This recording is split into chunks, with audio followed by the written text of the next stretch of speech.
They said her breath could burn armies to ash. Her voice could shatter stone. The goddess Sekhmet, daughter of Ra, was not just a myth of rage and destruction. She was his weapon. And somewhere in the desert sands of Egypt, that weapon may have been real. For thousands of years, stories warned that Sekhmet's fire once scorched the earth, that she nearly wiped out humanity itself. Priests called it the flame that walks. Modern historians dismissed it as metaphor. But what if the ancients were describing something they witnessed, not imagined? According to the Book of the Heavenly Cow, there was a time when the gods turned against mankind. Humans had rebelled against Ra, mocking his decrees. Enraged, the sun god tore the eye from his own face and hurled it toward earth. From that eye was born a lioness, Sekhmet, the powerful one. She descended upon the Nile Valley like a storm of fire. Wherever she walked, rivers boiled and the sky turned red. The texts say, "The desert drank the blood of men." Scholars claim this was symbolic, an allegory of plague or drought. But the records are too precise, describing a burning wind that melted metal and a thunder from heaven that split the ground. Words eerily close to how we describe modern explosions. In the temples of Karnak and Luxor, inscriptions show Sekhmet wielding rays of light that flow from her hands, not flames, but beams. These rays strike enemies with divine precision. Her statues number in the hundreds, more than any other deity. Why would ancient Egypt build so many representations of a goddess of destruction? Some archaeologists suggest it wasn't devotion, it was containment. Each statue a lock, each temple a seal, to restrain something that once nearly ended their world. In 2017, archaeologists in Luxor uncovered a buried chamber filled with dozens of Sekhmet statues, all identical, carved from black granite, arranged in perfect symmetry, facing inward as if guarding something invisible at the center. The find was quickly classified, and only a few images were released. What were they protecting? Legends say that after Sekhmet's rampage, Ra regretted his wrath. He ordered that the flame be quenched. Priests mixed beer with pomegranate dye to resemble blood and poured it across the battlefield. When Sekhmet drank it, she fell asleep, her fire extinguished. To this day, Egyptians celebrate this story in rituals marking the end of the flood season, a symbolic cooling of the earth after divine anger. But some esoteric texts interpret it differently, that the red beer was not just drink, it was a formula, a chemical used to deactivate the solar energy within her, a containment process. Could Sekhmet's fire have been a form of technology? Ancient carvings show what appear to be handheld rods emitting light, similar to the dendera bulb reliefs that modern theorists claim depict electrical devices. In these scenes, Sekhmet holds an object shaped like a torch, except no flame is visible. Instead, concentric lines radiate outward. To a modern eye, it resembles an energy emitter. Further clues lie in the Temple of Mut at Karnak, her principal shrine. Inscriptions there describe a power from the sun channeled through her form. When priests sang the hymns of awakening, her eyes glowed with the fire of 1,000 suns. Could this refer to resonant sound? Frequencies activating a form of plasma or photonic energy? It's easy to dismiss such ideas as pseudoscience until you consider what NASA found in 2023. Solar plasma interacting with Earth's atmosphere can indeed create electrical discharges visible to the naked eye. A fire in the sky. The ancients, living under such phenomena, may have tried to replicate it. Sekhmet was more than a destroyer. She was also the goddess of healing. Her priests were the first physicians of Egypt, trained to channel her fire to cure. The duality is striking. The same energy that kills can also restore.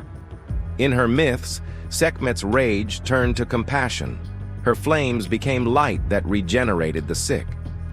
Ancient medical papyri describe the power that purifies through burning, perhaps an early understanding of sterilization, or something even deeper, controlled energy therapy. But when that balance was lost, her energy became uncontrollable. One legend speaks of a city that disappeared overnight after invoking Sekhmet's wrath. Excavations at Abu Simbel uncovered vitrified stone, sand melted into glass by intense heat. Geologists confirmed temperatures exceeding 2,000 degrees, far beyond what ancient tools could achieve. No signs of torches, no traces of lightning strikes, just a circle of glass fused into the earth. The locals call it the Scar of Sekhmet. If the story of Sekhmet represents a lost technology, one that manipulated solar or plasma energy, then the temples may have been not just places of worship, but energy hubs. Each statue of Sekhmet could have served as a conductor, carved from conductive stone rich in iron and quartz. The temple's alignment with the solstices suggests synchronization with the sun's cycle. The priests of Ra might have used chanting and resonance to amplify energy within those chambers, channeling it through Sekhmet's form, creating light, heat, or even power. But then something went wrong. The myths say she lost control and turned against humanity. Could an overcharged energy source, a solar reactor of sorts, have exploded or unleashed radiation? Ancient ruins show burn marks and magnetized stone, hints of exposure to intense electromagnetic bursts. The survivors would have seen it as divine wrath. Ra's command to quench the flame may have been a desperate order to shut it down. This theory gains weight from modern satellite scans. In 2022, researchers using ground-penetrating radar beneath the Mut Temple discovered voids running deep below the sanctuary, narrow tunnels leading to a central circular chamber. The chamber's walls reflected unusual density, as if lined with metal or another conductive material. The findings were quickly sealed, pending further study. But to those who know Egypt's long history of secrecy, that phrase usually means one thing: something was found that shouldn't have been. What if the Immortal Fire of Sekhmet was not just a legend, but a containment chamber housing a relic of unimaginable power? A solar device or a crystal resonator capable of harnessing energy from the sun itself. It would explain why the cult of Sekhmet continued for centuries after other deities faded. Why even in the late dynasties, pharaohs built her temples beside those of Amun and Ra. They feared the return of her fire, or sought to control it. The Greek historians who visited Egypt recorded a curious tale. In a forbidden desert shrine, priests guarded a golden disc said to contain the eye of the sun. They called it the breath of Sekhmet. It was said to hum softly when the sun rose and glow faintly when the stars aligned. None who saw it survived to describe it twice. Later translations link this object to something called the Stone of the Flame, a relic that vanished during the Persian invasion. Some believe it was taken to Persia. Others say it was buried beneath Thebes to prevent its misuse. Throughout history, the symbol of Sekhmet's fire reappears, from alchemical texts describing red mercury to medieval manuscripts about the weapon of the gods. Even Nikola Tesla once wrote about a particle beam inspired by ancient solar myths. Perhaps humanity has been trying to recreate what once existed, an energy beyond comprehension, one that our ancestors barely contained. But the ancients left warnings. On the walls of the Mut Temple, beneath the feet of Sekhmet's statues, hieroglyphs translate roughly to, "When the fire sleeps, do not wake her. When the eye closes, do not seek its light." It sounds poetic, until you realize it mirrors the inscriptions found near Chernobyl's sarcophagus, "Do not open."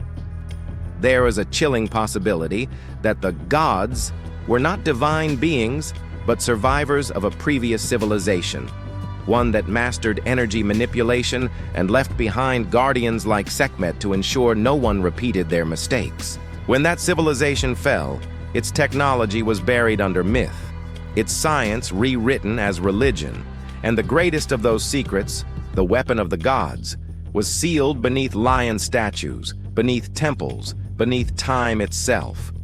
In 2019, during restoration at the Temple of Mut, workers reported a faint vibration from the ground during midday heat.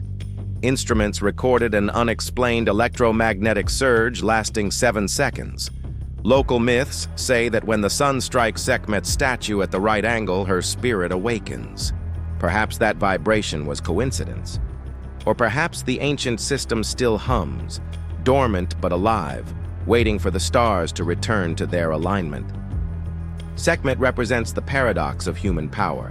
The same fire that builds can also destroy. Her story is not just myth. It is a warning carved into stone. Every civilization that forgets balance invites its own destruction. Whether her fire was divine wrath or forgotten science, its message endures. Control the flame, or be consumed by it. As the sun sets over Karnak, the statues of Sekhmet glow in amber light. Their eyes seem to follow you, unblinking, eternal. Somewhere beneath them, the old fire may still sleep, humming faintly in the dark, waiting for the next civilization bold enough or foolish enough to wake the goddess of fire again. Subscribe to World History Secrets, because some powers were never meant to be awakened.